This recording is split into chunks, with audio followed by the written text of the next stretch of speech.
How can a child of 13 carry in her body the future King of England? It is a question that tears through time like a cruel echo, a reminder that power is often fed not by honor, but by the suffering of the innocent. Imagine a girl whose shoulders were too narrow for a crown, whose body was still too slight for womanhood, suddenly forced to bear the weight of a dynasty. Margaret Beaufort was not treated as a child. She was treated as a vessel, her bloodline valued more than her life, her womb transformed into a political weapon. History often paints monarchies in gold, in banners fluttering over castles, in the thunder of armies marching for their sovereigns. Yet beneath that splendor lies the quiet horror of a child ripped from her youth. The crown of England, so mighty in its reach, was built upon the fragile bones of a girl who should have been sheltered, not sacrificed. Her pregnancy at 13 was not an accident of fate, but the deliberate outcome of ambition. Men in robes of state and armor of war decided her destiny, and she was left with no choice but to obey. Years later, when she lived long enough to see her son, Henry VII, ascend the throne and begin the Tudor dynasty, the world called her the Mother of Kings. But the woman behind the title was no queen radiant with triumph. She was a shadow, her body worn thin, her face lined not only by age but by memories of a nightmarish birth that nearly killed her before life had even begun. Her story is not one of romance or glory. It is one of survival, of a girl consumed by the fire of history yet forced to endure. Stay with me until the end of this video, because the truth of Lady Margaret Beaufort will reveal how the Tudor throne rose from a child's suffering. And if you wish to uncover more stories where crowns glitter, but the shadows tell the real tale, subscribe now and step with us into the darker chambers of history. Margaret Beaufort entered the world already burdened with the weight of history. She was born on the last day of May in 1443 in the county of Bedfordshire, into a family that carried the bloodline of the mighty Plantagenets. Her father, John Beaufort, Duke of Somerset, had been a man of influence, tied by lineage to the royal house. Yet only a year after her birth, he was gone, leaving her fatherless and vulnerable. His death cast a shadow that would define her destiny, for without him Margaret became not just a child, but a pawn. To the powerful men of England, she was not seen as a daughter to be cherished, or a girl to be raised with tenderness. She was instead an heiress whose blood carried legitimacy, a link to the throne that could be bargained, married, and exploited. In the turbulent years of the Wars of the Roses, every thread of royal blood was precious, and Margaret's was no exception. Her name might have been spoken in hushed tones within noble halls, but the whispers were not about her smile or her laughter. They were about the value of her claim and how she might be used to secure advantage. Her childhood was shaped not by play, but by politics. While other children chased one another in fields or learned letters under patient tutors, Margaret's world was defined by supervision, by careful planning, and by rules that kept her always within reach of those who controlled her. She was raised in households not entirely her own, surrounded by guardians whose loyalty lay with political factions rather than with her well-being. Every detail of her life was scrutinized. Every step she took was guided toward the role she was expected to fulfill. The promises laid before her were glittering ones: marriage into power, titles, lands, and wealth all seemed certain. Yet beneath those promises lay the unspoken cost. Her childhood would never truly belong to her. She was told what to wear, whom to trust, and where to live, but never allowed to choose for herself. Margaret became a symbol long before she became a woman. Her face represented alliances. Her name was spoken in council chambers, where men plotted the shifting tides of war. She was present in spirit, even when her body was far from the battlefield. The Plantagenet bloodline had produced kings and rebels, victors and traitors, and now it produced a girl who would be both precious and endangered. The value of her lineage ensured that she could never be hidden. Even as a child, her path was illuminated by the ambitions of others. She might have dreamed of freedom, yet even those dreams were carefully contained, for Margaret was always watched. The weight of her ancestry pressed upon her with silent authority. As she grew, she carried herself with a gravity unusual for one so young. Perhaps it was born from necessity. Perhaps it was forced upon her. Whatever the case, those around her recognized that she was not like other girls. She did not belong to herself. She belonged to the future, to the strategies of noblemen who saw her as a means to an end. She became accustomed to halls of cold stone and whispered conversations behind doors. She learned to read not only scripture, but the intentions of those who sought to control her life. The paradox of her existence is clear. From one angle, she appeared destined for greatness. From another, she was little more than a captive of her own heritage. The life promised to her was wrapped in the trappings of honor, wealth, and influence. Yet at its core, it was a bargain in which her innocence was the price. What should have been years of freedom and discovery instead became years of preparation for a fate she did not choose. And so Margaret Beaufort entered her teenage years, already encircled by the machinery of power. Her name carried the weight of kingdoms, but her body was still that of a child. The world saw her as a path to crowns and dynasties, yet she herself had not been allowed to live as a girl. That tension would soon erupt into the defining tragedy of her life, one that would test the limits of her survival and carve her forever into the history of England. The court of England in the mid-15th century was a world unraveling. King Henry VI drifted between weakness and illness, leaving the realm torn between the rival houses of Lancaster and York.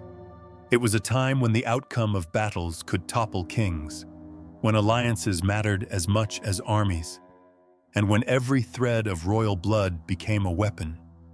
In this fractured world, the fate of Margaret Beaufort was sealed not by her will, but by the ambitions of others. At 12 years old, she was delivered into marriage with Edmund Tudor, the half-brother of Henry VI. The arrangement was steeped in urgency. Lancaster's cause needed stability, and Edmund saw in Margaret the possibility of binding his family more tightly to the throne. The marriage was not a union of equals. He was more than twice her age, a man already seasoned by politics and war, while she was a girl still learning what it meant to step from childhood into adolescence. The ceremony itself was filled with the trappings of nobility, but beneath the fine robes and solemn vows was the unmistakable reality that she had no choice.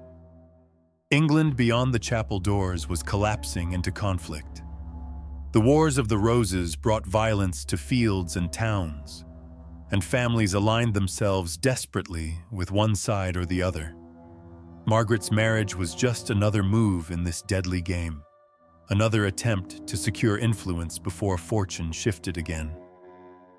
Those who watched her walk to her husband's side did not see a child.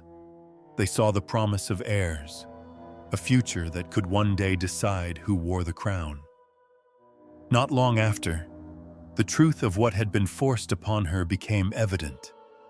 Margaret was pregnant. She was 13. The court spoke of it in the language of triumph.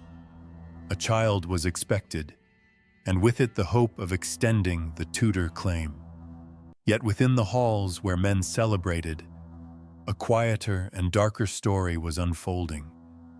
Her body, still fragile, was being asked to endure the most dangerous trial of womanhood, where others saw a dynasty taking root. Margaret felt only the weight of pain and fear pressing against her too young frame. The irony was brutal. A kingdom ravaged by war now looked to a girl scarcely into her teens to secure its future. The roses of Lancaster and York clashed on battlefields, yet the true battleground was hidden in the chamber of a child bride. Every faction had its eyes fixed on her. Some prayed for the safe birth of an heir. Others whispered hopes that both mother and infant might perish, sweeping away a threat before it could take form. For Margaret, there was no escape. The movements of her body, the slow rhythm of her breath, even the swelling of her belly became matters of state. She was shielded and guarded, but not out of care for her well-being. It was the unborn child within her that commanded such attention. To those in power, she was little more than the vessel of their ambitions. What she carried, however, would one day reshape England. The child growing inside her was Henry, later Henry VII, who would seize the crown after years of bloodshed and found the Tudor dynasty. That truth was invisible then, hidden behind the quiet suffering of a girl who bore the burden of history in silence. She could not know that her pain would one day be recast as triumph, that her body's near breaking would be remembered as the moment England's future began. As the months of her pregnancy advanced, the chaos of the realm deepened. Armies gathered, banners of red and white clashed again, while in private chambers Margaret struggled simply to endure. She was 13 years old, and within her rested both the possibility of a new dynasty and the certainty that her own childhood had ended forever. The story of Margaret Beaufort grew darker with the sudden death of her husband, Edmund Tudor. Eager to secure his family's claim through her, did not live long enough to see his child born. He died of plague in November 1456, leaving behind a bride who was only 13 and already heavy with pregnancy. In that moment, Margaret became both a widow and a mother-to-be, trapped in a silence few could imagine. The months that followed wrapped her in a strange isolation. Without her husband's protection, she stood alone in a world that valued her only for the life inside her. She was surrounded by attendants, yet loneliness pressed on her more heavily than any walls. The corridors she walked felt colder. The faces she passed were filled with calculation rather than comfort. No father, no mother, no husband remained at her side. Only her youth and her unborn child bore her company. Whispers spread through noble households and council chambers. Some spoke of destiny, of a birth that might strengthen Lancaster's faltering cause. Others whispered of danger. A girl so young, a body so slight, might not survive childbirth. There were those who quietly wished for that outcome. If Margaret died, the potential threat she carried would die with her. The ambitions of the Tudors could be cut short in the silence of a birthing chamber. Her womb had become a battlefield, her survival a matter of politics. Every day of her final months carried this tension. The sound of soldiers still echoed across England. But within the walls of Margaret's residence, another kind of war raged. Her body trembled under the weight of pregnancy. The fear that she might not live to see her child became a constant shadow. To be 13, to feel both the terror of death and the crushing expectation of producing a savior for a dynasty, was the cruelest of paradoxes. She was still a child, yet she was treated as if she were already a queen, responsible for shaping the fate of kingdoms. The danger grew closer with each week. Midwives whispered about the risks.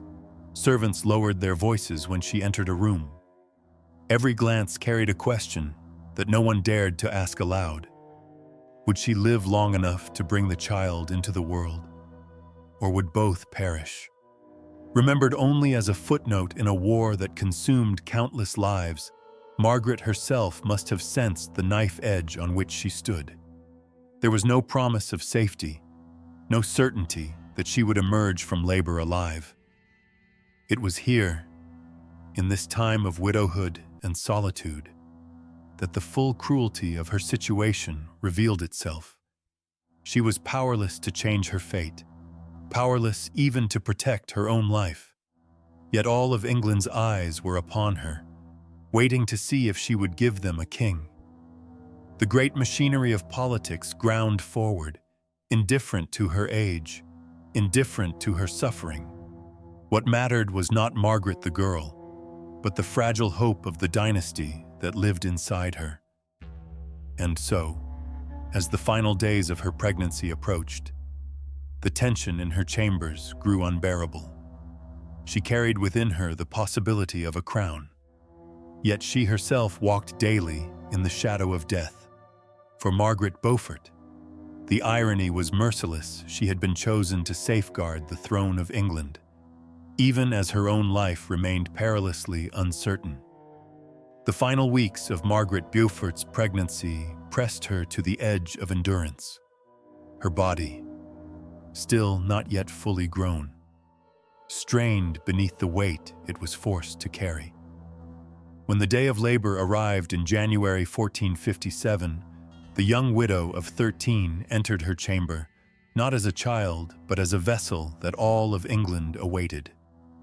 Yet what unfolded inside those walls was not triumph, but a near tragedy. The labor was long, grueling, and violent.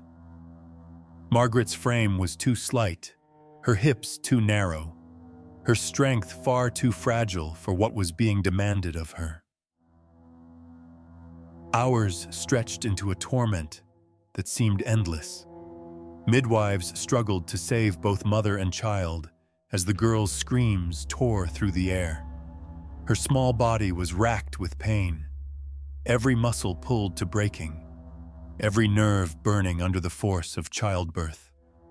The chamber that should have held a moment of life became a battlefield between death and survival. By the time the infant's cries finally echoed through the room, Margaret lay nearly lifeless. Her skin was pale as parchment, her lips dry and cracked, her body torn from the ordeal. Those present whispered that she had come as close to death as any woman could. The child was alive, a boy named Henry, and with him the fragile promise of a dynasty. Yet the cost was carved deep into Margaret herself. The injuries she suffered in that birth marked her forever. She would never again bear another child. For the rest of her life, her body carried the scars of that night, both seen and unseen. The promise of motherhood had been fulfilled once, but it left her broken, denied the simple chance of experiencing it again. Her only son would remain her entire legacy, a living reminder of the price she had paid. The toll was not only physical. The shadow of that night never left her mind. Margaret, who had entered labor as a girl, emerged from it as something else entirely.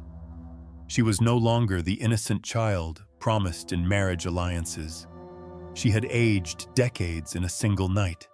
The lines of suffering etched themselves into her spirit, robbing her of youth more completely than any passing of years.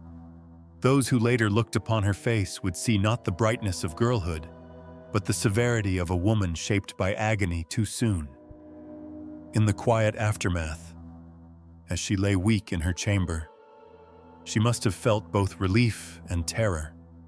Relief that the child had lived, terror that her own body had been pushed to a breaking point that could never be undone. The whispers of courtiers celebrated the survival of the Tudor heir, but none of them would carry the weight of the wounds she endured. That burden was hers alone. From that moment forward, Margaret Beaufort's life became inseparable from the fate of her son. Every choice, every alliance, every act of devotion was bound to Henry, the boy who had cost her everything yet gave her purpose. In him, the Tudor dynasty would rise, but within her, the memory of his birth remained like a scar across her very soul. She had survived, but survival had come at the cruelest price. At 13, she bore not only a child, but also the permanent stamp of pain that would define her existence. The girl who once might have laughed in gardens or whispered secrets to companions had vanished. In her place stood a mother who had already looked into the face of death, a woman who would carry the burden of that night for the rest of her days.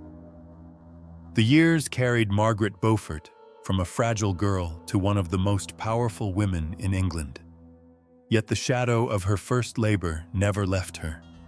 She lived to see her son, Henry VII, crowned after Bosworth, the Tudor dynasty rising from the ruins of civil war. To the court, she was the king's mother, a matriarch who shaped politics, patronized learning, and stood as a pillar of piety. But within her, the image of a throne was always bound to the memory of a small chamber where a child nearly died giving birth. Her late years were marked by prayer. She moved through chapels with a solemn face, her steps slow, her body thin from age and sacrifice. Monks saw her as devout. Courtiers bowed to her authority. Yet in the silence of her prayers, she drifted back to the night when her youth was stolen. The crown glittered on her son's head, but in her mind, it was still weighed against the agony of a 13-year-old girl torn apart on a birthing bed. Picture her in her final days, seated in a dim chapel, the flicker of candlelight painting deep lines across her face. Outside, England celebrated a dynasty born from her endurance. Inside, she saw only two visions, overlapping like ghosts: Henry on his throne, and Margaret as a child trembling in blood and sweat. The Tudor legacy was hailed as triumph, but she knew it had begun in near death and despair. When she died in June 1509, her passing was quiet, almost gentle. No sword struck her down. No poison ended her life. Yet it was perhaps the cruelest death of all, because she had lived for decades trapped in the memory of that night. Others called her the mother of kings. She herself remained the girl who had been broken before her time. Margaret Beaufort's final breath closed the story of a woman remembered for power and devotion, but defined by suffering. Her last moments remind us that history does not always destroy with blades or fire. Sometimes it kills more slowly, leaving a person to live on as a ghost of their own past. A survivor whose body endures, but whose spirit never escapes. Margaret Beaufort's life closed in silence, but her presence did not vanish with her last breath. She left behind a dynasty that would dominate England for more than a century, shaping the fate of a kingdom and its people. Kings and queens would rise under the name Tudor, remembered in splendor, in portraits, and in palaces. Yet behind that grandeur stood the figure of one woman, remembered less for her own voice than for what her body had once endured. History calls her the mother of the Tudors. Scholars write of her as a patron of learning, a benefactor to colleges, a woman of deep devotion. These are true, and yet they are only one layer of her story. Beneath them lies the harder truth that the foundation of the dynasty was not triumph alone, but also sacrifice. Margaret's name, carved into stone above chapel doors and in the records of universities, glows with reverence. but each letter carries with it the shadow of a girl who was never allowed to choose her own life. The image lingers like a vision from a half-remembered dream. A throne gleams in golden light, surrounded by symbols of power. Beside it, or perhaps beneath it, the faint outline of a child fades slowly from sight. That throne would change the destiny of England. That child would never be whole again. The two are forever bound, cause and consequence, light and shadow. And here is the question history cannot silence: is the glory of an empire ever worth the youth of a child? The Tudors gave England an age that would be remembered in books and legends. But its roots were fed by the suffering of a girl who carried more than any child should. To honor Margaret fully is not only to admire her endurance, but also to acknowledge the injustice that forced it. As the story ends, the scene narrows to a single image. Margaret's figure, aged and worn, recedes into darkness. The throne remains, illuminated, unshaken, a symbol of power untouched by time. Yet for those who look closely, its brilliance is fractured, haunted by the silence of the girl who once gave everything so that it could stand. If this story has unsettled you, if it has made you question what lies behind the glitter of crowns, then stay with us. Like, share, and subscribe, and continue the journey into the hidden chambers of history, where behind every throne there waits a truth as dark as it is unforgettable.